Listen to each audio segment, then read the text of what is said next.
Mais 4 países em 3 continentes diferentes confirmaram os primeiros casos de coronavírus. Não é a primeira vez que uma coincidência considerada trágica pela mídia é usada para manipular a população e desviar a atenção de algo que de fato está incomodando as autoridades de um país.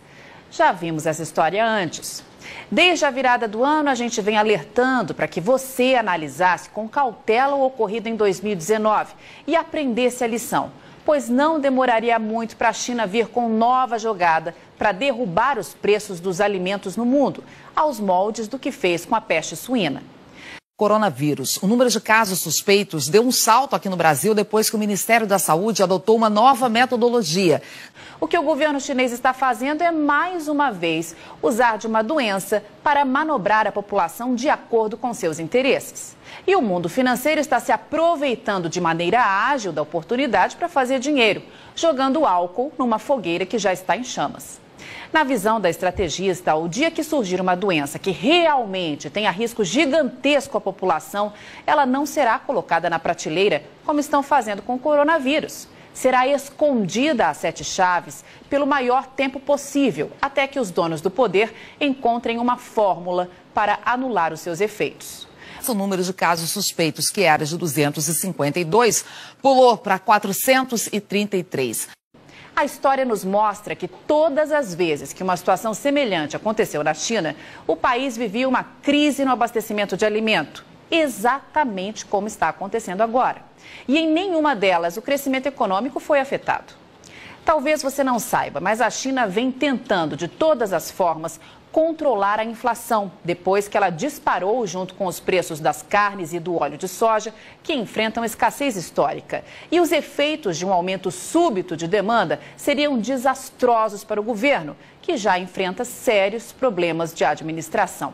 No momento, há casos sendo investigados em 22 estados. Não acha coincidência demais tudo o que vem acontecendo na China nos últimos tempos?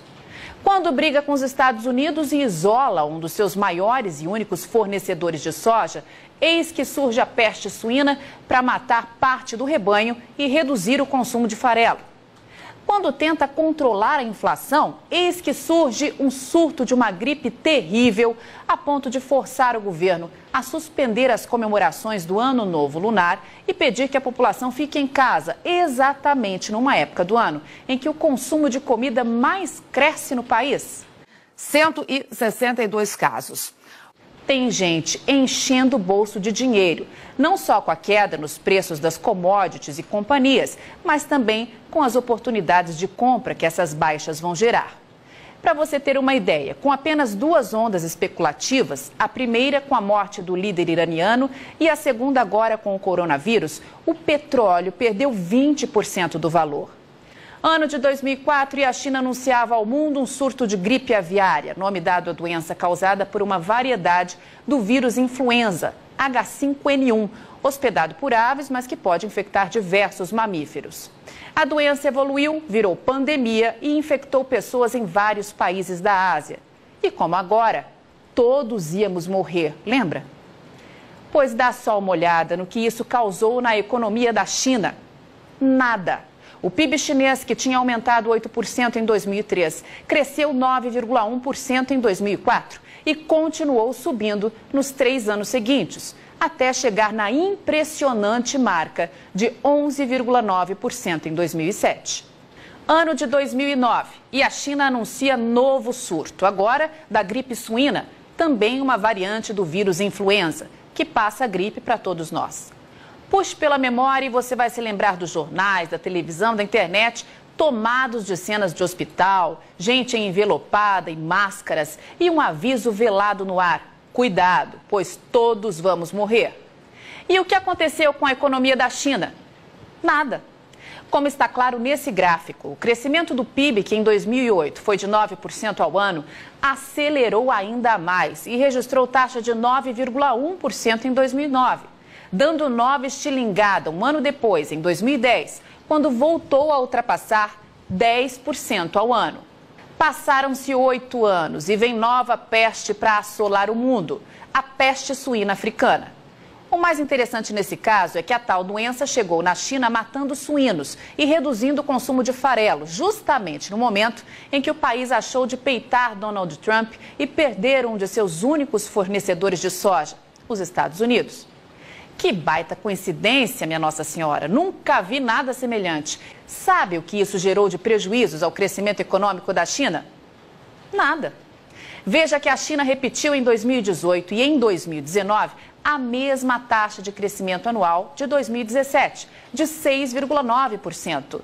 Joga por terra esse papinho furado de que a economia chinesa vai perder força com esse surto do coronavírus, que a China vai comprar menos e que o Brasil não vai ter para quem vender a sua nova safra de soja.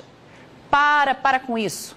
É esse tipo de especulação que o mercado financeiro quer para fazer dinheiro e que a própria China sonha para comprar alimento barato e controlar a inflação. É esse tipo de conversa que dá aos chineses munição para pressionar para baixo os preços do que você produz, ficando com a faca e com o queijo na mão. A China vai continuar comendo e cada dia mais. E no caso da soja, eles não têm opção. Dependem do Brasil. Não vão ali no mercado e vão comprar 90 milhões de toneladas a hora que quiserem. A China precisa programar suas compras com pelo menos 4 meses de antecedência, porque do contrário, corre o risco de deixar a população sem carne, sem ovos, sem leite e sem outras proteínas. É preciso que 4 navios carregados com soja partam todos os dias de algum ponto do mundo em direção àquele país para não gerar caos no abastecimento e não fazer explodir os preços dos alimentos. E parte desses navios já se aproxima aqui do Brasil para levar a sua produção para casa. Portanto, mão na consciência.